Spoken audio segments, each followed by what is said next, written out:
సినిమాలు మీరు ఇందాక నా పేరు అరుస్తూ ఉంటే ఒకటే చెప్తాను, మీకు హీరోలు అనేవాళ్ళు ముఖ్యంగా విద్యార్థులు చెప్తున్నా, నాకు అధ్యాపకుల మీద నాకు చాలా గౌరవం, నాకు చాలా చాలా గౌరవం అధ్యాపకుల మీద. మీరు ఊహించుకోండి, మీ అమ్మా నాన్న ఇంట్లో ఉన్న 2-3 బిడ్డల్ని రోజు చూసుకోవాలంటేనే ఎంత కష్టపడతారు. అలాంటిది పాప అధ్యాపకులు ఒక్కొక్క సెక్షన్కి 30 మంది విద్యార్థులు, 40 మంది విద్యార్థులు, 20 మంది అందరినీ కూర్చొని ఎంత ఒత్తిడి తీసుకుంటారు అధ్యాపకులు. అందుకని అధ్యాపకులకి మనం చాలా సహకరించాలి. చాలా కష్టం అధ్యాపక వృద్ధి. ఈ దేశం బాగుండాలి అంటే కాంట్రాక్టర్లు కాదు మనం పెట్టాల్సింది డబ్బులు, అధ్యాపకుల మీద పెట్టుబడి పెట్టాలి. అధ్యాపకులను నిజంగా గనక బడ్జెట్ పెంచితే, అధ్యాపకుల మీద కనుక పెట్టుబడి పెడితే, వాళ్ళ కనుక నిజంగా విలువలతో ఉన్న అధ్యాపకుల్ని బయటికి తీసుకెళ్తే ఈ దేశం చాలా అత్యంత అద్భుతంగా ఉంటుంది. అందుకని అధ్యాపక వృత్తి హయ్యెస్ట్ పెయిడ్ జాబ్ అవ్వాలని నా కోరిక. ఆ రోజు జరుగుద్దా నాకు తెలియదు, కానీ నా ప్రయత్నం నాకు చేస్తాను. ఎందుకంటే నాకు చిన్నప్పుడు టీచర్స్ నాకు నేర్పించిన పాఠాలే. ఒక టీచర్ నాకు దేశభక్తి గురించి చెప్తే, ఇంకో టీచర్ నాకు సైన్స్ గురించి చెప్పారు. ఒక్కొక్క టీచర్ సరిగ్గా ఉంటే మనకి ఆ సబ్జెక్ట్ మీద ప్రేమ వచ్చేస్తుంది. సో టీచర్స్ కూడా నా విన్నపం, నాకు తెలుసు మీకు ఎంత కష్టాలు ఉంటాయో. మీరు నలిగిపోతూ ఉంటారు, పిల్లల్ని చెప్పి అలిసిపోయి, ఈ పిల్లల్ని కూర్చోబెట్టినప్పుడు 5 మంది లెగుస్తూ ఉంటారు, మీరు అలిసిపోతారు. పోషకాహారం మీకు కూడా కావాలి. నిజంగా నాకు అదే అనిపిస్తుంది. ఎందుకంటే అలిసి నేను సభల్లో మాట్లాడుతూ గొంతు అవిసిపోతూ ఉంటుంది నాకు. సో పోషకాహారం పిల్లలకే కాదు, మీకు కూడా కావాలి. మీకు కూడా వైటమిన్ డెఫిషియన్సీ ఉందా, మీకు కూడా ఒకసారి వైటమిన్ డెఫిషియన్సీ ఉంటే విసుగు వచ్చేస్తుంది. సో అది కూడా చూడాలని నేను కోరుకుంటా ఉన్నాను. Highest paid job should be for teachers. ఈ దేశం బాగుండాలి. ఎందుకంటే మీరు సరైన టీచరు ఒక్కళ్ళు దొరికితే దేశం తాలూకు దిశానిర్దేశాన్ని మార్చేస్తారు. నాకు ఒకే ఒక టీచర్ చెప్పాడు, ఇప్పుడు 9th-లోనో 10th-లోనో నాకు తెలుగు పాఠం చెప్పాడు. ఆ తెలుగు పాఠం ఒకటి దేశభక్తి గురించి చెప్పాడు, చంద్రశేఖర్ ఆజాద్ గురించి చెప్పాడు, భగత్ సింగ్ గురించి చెప్పాడు. నాకు దేశానికి ఏదైనా చెయ్యాలని ప్రేరణ కలిగింది ఒక 9th-లో 10th-లో ఇచ్చిన ఒక టీచర్. అలాగే ఎప్పుడో 6వ తరగతిలో 8వ తరగతిలో ఒక మెడ్రాస్లో చదువుకుంటా ఉంటే చెన్నైలో ఒక టీచర్ చెప్పింది, ఎదుటివాడి కష్టాన్ని దోచేయకు అని ఒక పాఠం. అది డైరెక్ట్గా ఉండదు, కానీ గుర్రం జాషువా గారు రాసింది ఫిరదౌసి పాఠం చెప్పాడు నాకు. మాట ఇచ్చి నా గురించి నువ్వు నా కోసం శ్రమ కూర్చి రాయి అని ఇచ్చిన తర్వాత ఆ రాజు ఫిరదౌసికి డబ్బులు ఇవ్వడం.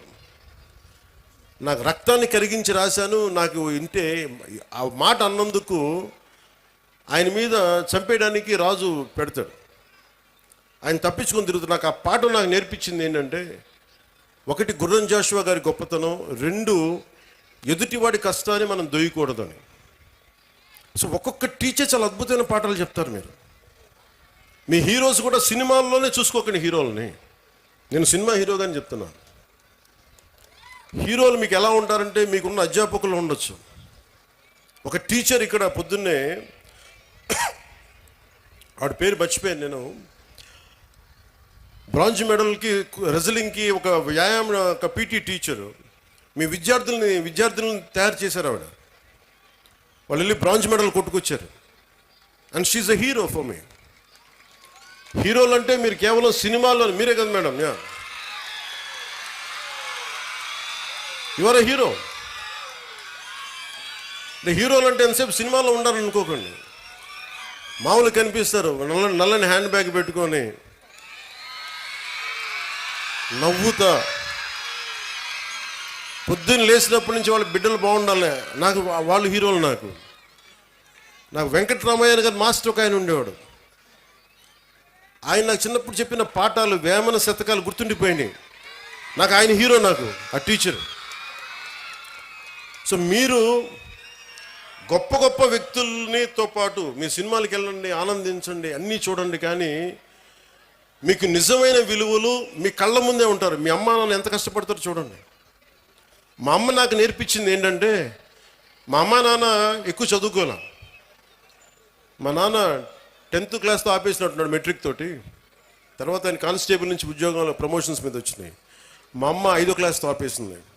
కానీ వాళ్ళిద్దరి విలువలు ఎంత మంచి విలువలు అంటే, రోజు మా అమ్మ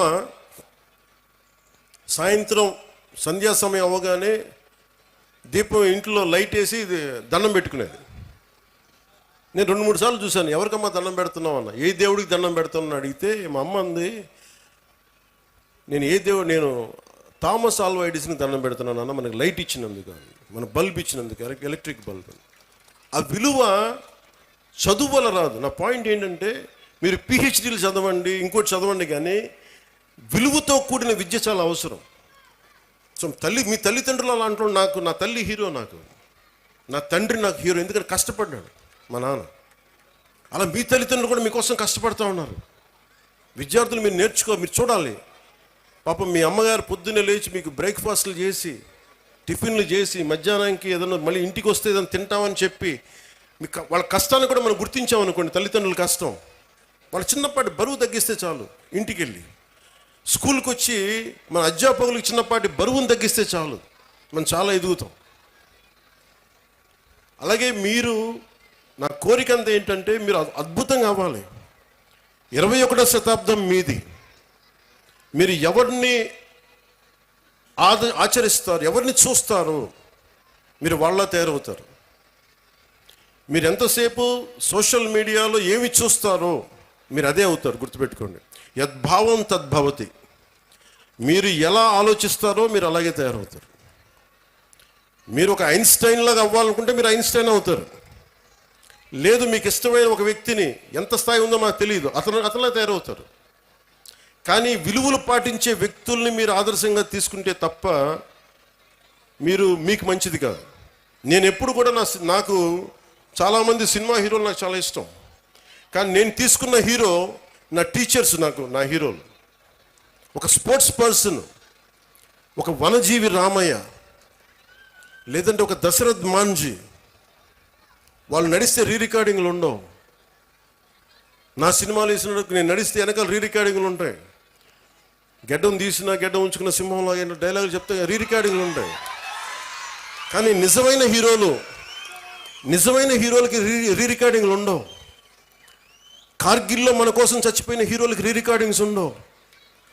దేశ భద్రత కోసం చచ్చిపోయారు వాళ్ళకి రికార్డింగ్లు ఉండవు. మనం గుర్తుపెట్టుకోవాల్సింది వాళ్ళని.